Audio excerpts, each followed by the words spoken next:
Hi everyone, I'm Devon Coombs, CPA, and today I'm going to go over prepaid rent journal entries and the financial statement impact of those journal entries.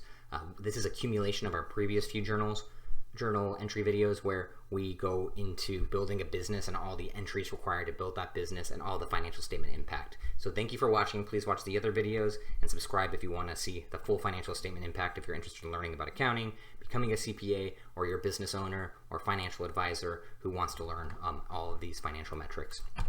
So let's dive straight into it. Prepaid rent. On December 1st, 2019, Coombs Inc. rented an office that cost $600 a month that could be prepaid for 6 months for $3,000.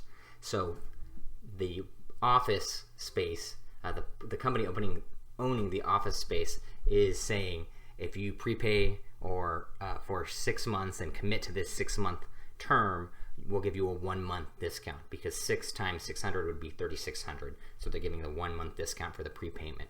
And this is pretty common in business. So Coombs Inc. decided to take that discount and prepay the rent for the 6 months to receive the discount. And so what we have a great example of here is GAAP-based accounting, accrual-based accounting, having a capitalized asset because we have the matching principle, right? The matching principle states that we have to recognize expenses as revenues are being recognized, as they create revenues. And so because we'll have that office for 6 months, it'll help us generate revenues for 6 months. We have to match the expense to those 6 months. We can't expense it up front.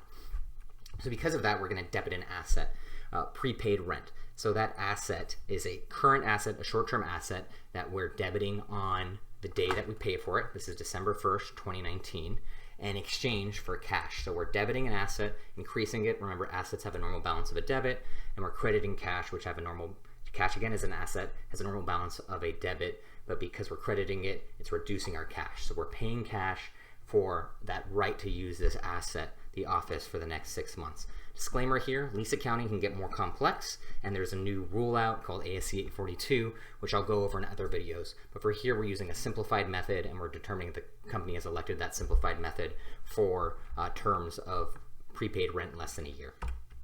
And then, so at the end of that month, though, at the end of our fiscal period, that 1 calendar year, December 31st, 2019, we're going to have to recognize an expense for that month. And so the way we determine that is just dividing the 3,000 by 6. And so the 3,000 by 6 is going to give us our $500. And so we'll be what's called amortizing that prepaid expense. And so we're going to debit the rent expense 500 and credit prepaid rent 500. So that rent expense is going to increase and hit our income statement, which we'll see, and we're going to reduce our asset of 500. So next, we make sure we do our first check. There's 2 rules of accounting: debits equal credits always, and assets always have to equal liabilities plus equity. So we'll do our first check, do our debits equal our credits. Well, we've increased our assets by 3,000, the prepaid rent. Assets have a normal balance of a debit, so a debit increases them. So that sounds right, 3,000. And expenses also have a normal balance of a debit. We increased our rent expense by 500, so our debits are 3,500. And then our credits, we've decreased our assets in cash and prepaid rent by 3,500. So debits equal credits, we're okay here. We'll move forward to preparing the financial statements and then checking the accounting equation in the balance sheet. Next, we check the income statement. So the income statement, that extra $500 of expense is going to flow through to general and administrative expense here. The reason being is offices are generally used for general and administrative activities. It's not for selling and marketing specifically. It's going to be generally assumed that it's just for our administrative matters. And so we're going to increase that by 500 here based on our prior financial statements, and that's going to increase our accumulated deficit in our statement of shareholders' equity. Remember, we always go in this pattern: income statement, shareholders' equity. Prepare the income statement first. And so our accumulated deficit is going to increase because our loss, we have a greater loss, right? And we're going to have this line net loss, which increased as well. The rest of our equity investments don't change. So next we have our balance sheet, which is really the accounting equation. And we'll just go through the accounting equation now. In future videos, I'll assume we know the accounting equation because I've gone over them so much, and I'll make this more of a traditional statement or a traditional format for a balance sheet. So our assets, we have cash of $5,200, our prepaid rent of $2,500, and our net equipment of $1,750. We have no liabilities yet as a business, and then we have equity of our common shares, from par value, which was our first video, our APIC, and our accumulated deficit of 550, which we got from our previous financial statement, the statement of shareholders' equity. And so we see that assets equal liabilities and equity. All of our assets are funded currently through what we own, our equity. So we have 9,450 in assets, 9,450 in equity.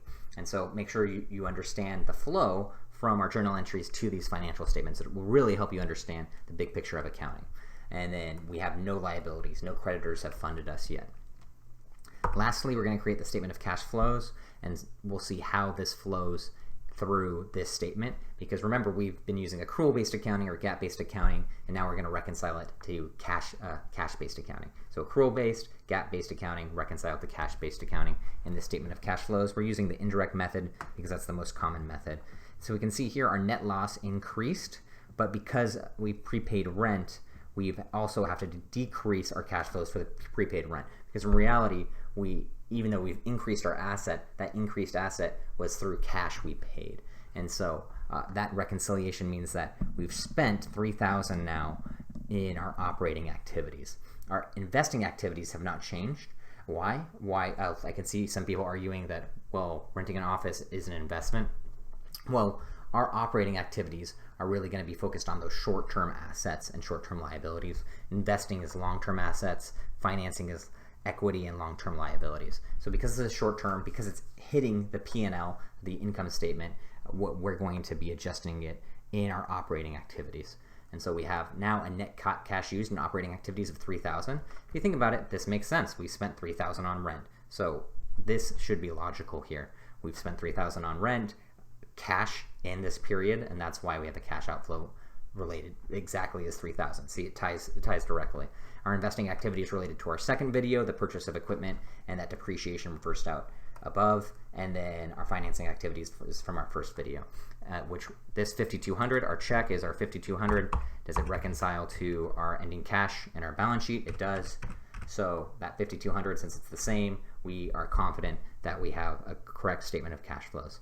So thank you for watching this video. Next time I'm going to go over cash sales of services performed and eventually head into deferred revenue afterwards. So please stick around. Thank you for watching and have a great day. Please feel free to subscribe or comment below if you want me to do any other videos. Have a great day. Bye.